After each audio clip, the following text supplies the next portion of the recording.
नहमदुहु व नुसल्ली अला रसूलिहिल करीम अम्मा बअद फ़अऊज़ु बिल्लाहि मिनश शैतानिर रजीम बिस्मिल्लाहिर रहमानिर रहीम। मैं हकीम राशिद बुखारी आपकी खिदमत में हाज़िर हूँ। मेरे दोस्तों, आज जो टॉपिक मैं आपके सामने डिस्कस करने लगा हूँ, इसके लिए मेरे बहुत से दोस्तों, बुज़ुर्गों और भाइयों के मैसेजेस आए हैं। वीडियो शुरू करने से पहले मेरी नए आने वाले दोस्तों से गुजारिश है, बराए मेहरबानी मेरे चैनल को सब्सक्राइब कीजिए, वीडियो को सदका जारिया समझकर ज़्यादा से ज़्यादा लाइक शेयर और कमेंट कीजिए और बेल आइकन के बटन को लाजमी प्रेस कीजिए ताकि मेरी नई आने वाली वीडियो आप तक पहुंचती रहे।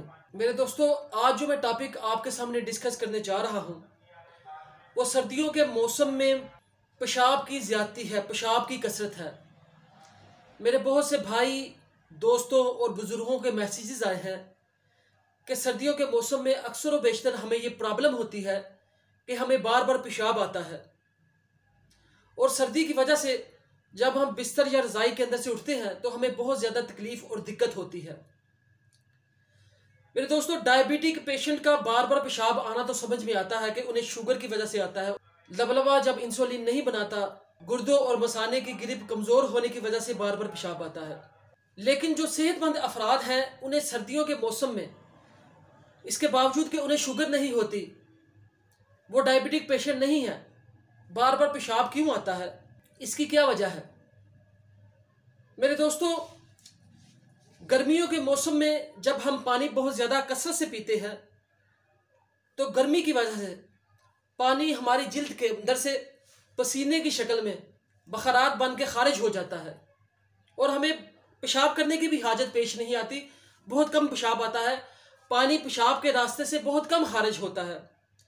सर्दियों के मौसम में क्या होता है कि सर्दियों के मौसम में हमें पसीना बिल्कुल नहीं आता। हम मामूली सा भी पानी पीते हैं तो क्या होता है कि हमें पेशाब की हाजत हो जाती है। मेरे दोस्तों, खाली पानी पीने की वजह से हमें पेशाब की हाजत नहीं होती। इसके अलावा मेरे दोस्तों, सर्दियों के मौसम में हम मौसमियाँ खाते हैं, किन्नू खाते हैं, गाजरों का जूस इस्तेमाल करते हैं, शलजम खाते हैं, इसके अलावा गन्ने वगैरह की रो वगैरह पीते हैं। हम कोई भी चीज़ इस्तेमाल करेंगे तो इससे क्या होगा कि हमें पेशाब बहुत ज़्यादा मिकदार में आएगा और कसरत से आएगा। एक वजह यह भी है। मेरे दोस्तों, एक तो मैं आपको ऐसा इलाज बताऊंगा कि इंशाअल्लाह अज़ीज़ अल्लाह पाक के फजल से आपको पेशाब बहुत कम आएगा। जितनी मिकदार में आना चाहिए उतना ही आएगा, ज़्यादा नहीं आने लगा। पेशाब की कसरत अक्सर और बेशतर दोस्तों को सर्दियों में होती है, तो मैंने आपको वजह बता दी है। इसके अलावा हम एक और टॉपिक डिस्कस करेंगे कि सर्दियों के अंदर आपको ऐसी क्या चीज़ बनानी चाहिए जो आपके जिस्म के अंदर कुव्वत, ताकत और तवानाई भी पैदा करे और आपको खाने में भी लजीज और मज़ेदार मालूम हो और आप उसे आसानी से खा सकें।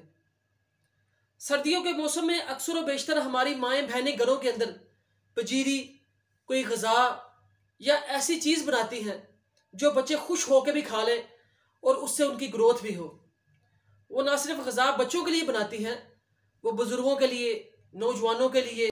तो मेरे दोस्तों, मैं आपको पेशाब की कसरत का इलाज और सर्दियों के मौसम में आपको कौन सी गज़ा बनानी चाहिए वो बताने लगा हूँ। मैंने दोनों टॉपिक क्यों इकट्ठे डिस्कस किए हैं, उसकी वजह यही है मेरे दोस्तों कि जो गज़ा आपने बनानी है वो गज़ा ना सिर्फ आपके जिस्म के अंदर कुव्वत, ताकत और तवानाई पैदा करेगी, बल्कि यह गज़ा खाने के बाद जो आपको बार बार पेशाब आता है वो भी नहीं आने लगा। मेरे दोस्तों, मैं आपको अपने क्लिनिक का इंतहाई मुजरब नुस्खा बताने लगा हूँ और मैंने ये नुस्खा बहुत से पेशेंट पे आजमाया है और अल्हम्दुलिल्लाह इसका 100% रिजल्ट मिला है। आपने क्या करना है, आपने छिलकों के बगैर भुने हुए चने ले लेने हैं 100 ग्राम। 100 ग्राम आपने काजू ले लेना है। 100 ग्राम आपने मगज चलगोज़ा ले लेना है। 100 ग्राम आपने पिस्ता ले लेना है। 100 ग्राम आपने मेरे दोस्तों बादाम ले लेने हैं। 100 ग्राम आपने मेरे दोस्तों मगज़े अखरोट ले लेना है। मेरे दोस्तों, 50-50 ग्राम आपने इनके अंदर गूंद कतीरा और गूंद की कर डाल लेनी है और थोड़ी सी मिकदार में आपने इनके अंदर तिल स्याह और तिल सफ़ेद डाल लेने हैं। आपने इन तमाम चीज़ों को पहले चट्टू वटे के अंदर कूट लेना है, जिसे कहते हैं दादर करना, दादर कर लेना है।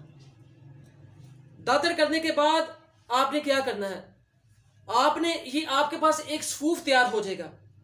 मेरे दोस्तों, आपने ये सफूफ किसी साफ सुथरे जार में रख लेना है। आप ये सफूफ इस तरह भी खा सकते हैं, 2 चम्मच सुबह और 2 चम्मच शाम। आपने ऐसे नहीं खाना तो इसके खाने का एक और भी तरीका है। सफूफ के जितना सफूफ आपने बनाया है उसका वजन कर लेना है, उतनी ही दुगनी मिकदार के अंदर मेरे दोस्तों आपने उसके अंदर शहद डाल लेना है और उस शहद को इस सफूफ के अंदर अच्छी तरह से मिक्स कर लेना है कि आपका एक मजून टाइप तैयार हो जाए।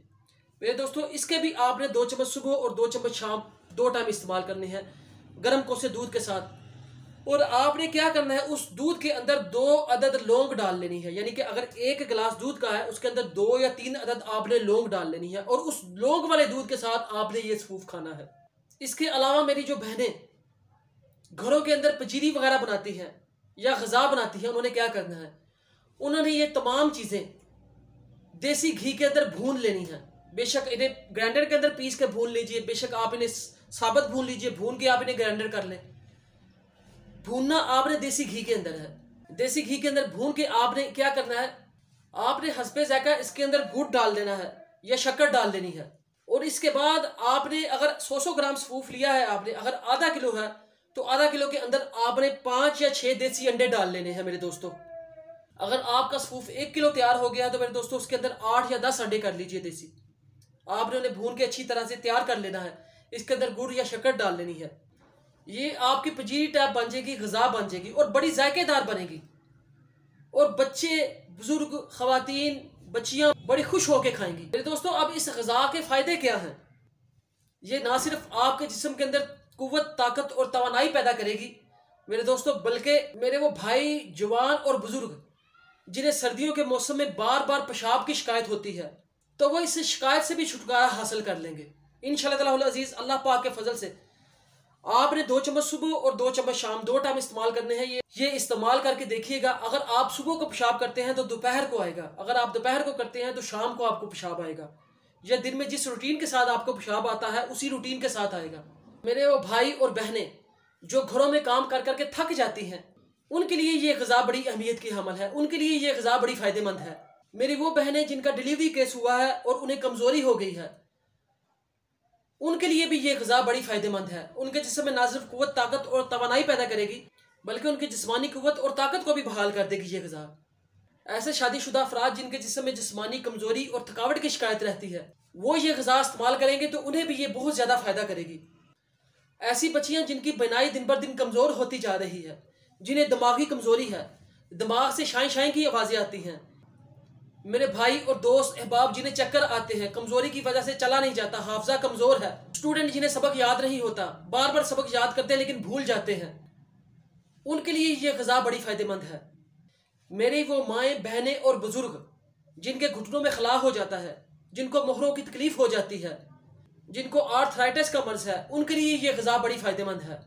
फालज के मरीज़ों के लिए, गुर्दों की कमज़ोरी वाले मरीज़ों के लिए, हड्डियों की कमज़ोरी वाले मरीज़ों के लिए ये गज़ा बड़ी ही फ़ायदेमंद है। मेरे दोस्तों, सर्दियों के मौसम में ये गज़ा मैं खुद बना के इस्तेमाल करता हूँ और इस गज़ा के इतने फ़ायदे हैं कि मैं जितने फ़ायदे आपके सामने बयान करता जाऊँगा मेरा टॉपिक लंबा होता जाएगा। मेरे दोस्तों, शुगर के मरीज़ों के लिए ये गज़ा बड़ी फ़ायदेमंद है। शुगर के मरीज़ इस्तेमाल करेंगे तो ना सिर्फ ये उनके जिस्म को कुव्वत और ताकत फराहम करेगी बल्कि उनकी तमाम कमज़ोरियों का भी खात्मा करेगी।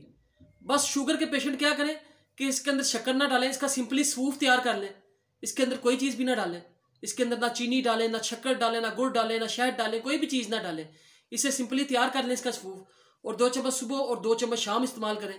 मैं नहीं चाहता कि मेरी वीडियो बहुत ज़्यादा लंबी हो, इसलिए आप सब दोस्तों से गुजारिश है कि ये नुस्खा बना के सर्दियों के अंदर ज़रूर इस्तेमाल करें। हाई ब्लड प्रेशर के पेशेंट अपने मुआलिज से ज़रूर मशवरा कर लें या ये नुस्खा इस्तेमाल करने से पहले ब्लड प्रेशर की गोली या ब्लड प्रेशर का नुस्खा जो वो इस्तेमाल करते हैं वो इस्तेमाल कर लें।